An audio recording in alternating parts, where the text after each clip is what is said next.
breast cancer.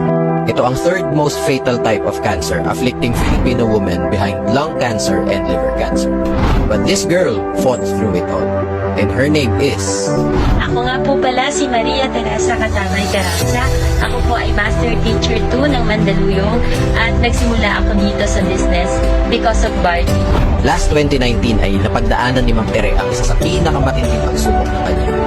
Dahil hindi lang isa, kundi dalawa ang tumor na natagpuan sa kanyang katawan. Way back 2019, nagkaroon po ako ng breast cancer at hindi lang isa kundi dalawa. Yung dalawa ko pong breast ay mayroong cancers. Kahit na panghihinaan na ng loob at humihina na din ang katawan, ay patuloy pa din lumaban si Ma'am Tere at kumanap ng paraan para ipagpatuloy ang laban para sa kanya. So yung right ko nagkaroon ng malignant tumor at yung left ko ay nagkaroon ng benign. Sinasabi ko po ito sa inyo kasi muntik na po akong hindi na makasama ngayong gabi nito. Pero nakakatuwa kasi binigyan po tayo ng pagkakataon ni Lord para i-share sa atin yung life na meron ako way back 2000. Sa patuloy na paghahanap ni Ma'am Tere ng paraan, ay natagpuan niya ang isang produkto na tutulong sa kanya laban sa cancer. At ito din pala ang negosyo na pabago na kanyang buhay. Mahina po talaga ang katawan. So technically, nakaramdam ako ng paglolo ng aking metabolism and nagkaroon ako ng sulat na hindi ka alibigat kasi nang nagkaroon po ako ng sakit, lalo hindi na ang aking katawan. Pero nakakatuwa.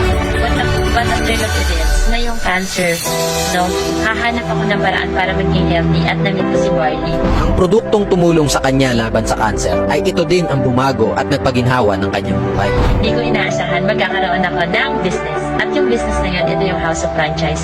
Napaka-skeptical ko po talaga pagdating sa negosyo. Iniintindi ko talaga bago ako sumasali. Ako po mismo ang nag-decide na mag-diamond account nung time na nakita ko kung paano siya. Ito po, in 2 months time, kumita po tayo ng 500,000 and for 2 weeks, magdadagdag na naman tayo ng another, no? Marami sa ating mga Pilipino ang dumaranas ng pagsubok at patuloy na lumalaban sa buhay. At isa si Ma'am Tere sa lumaban, nagtiyaga at nagtagumpay. What would life be if we have no courage to attempt anything?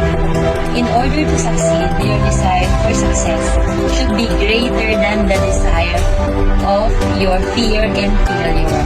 Huwag naman ka pong matatakot. No, mamili ka. Fear or excellence. Money or no money. Ganun lang naman po eh. Hindi ka lang kumikita ng malaki, kundi nakakatulong sa kapwa.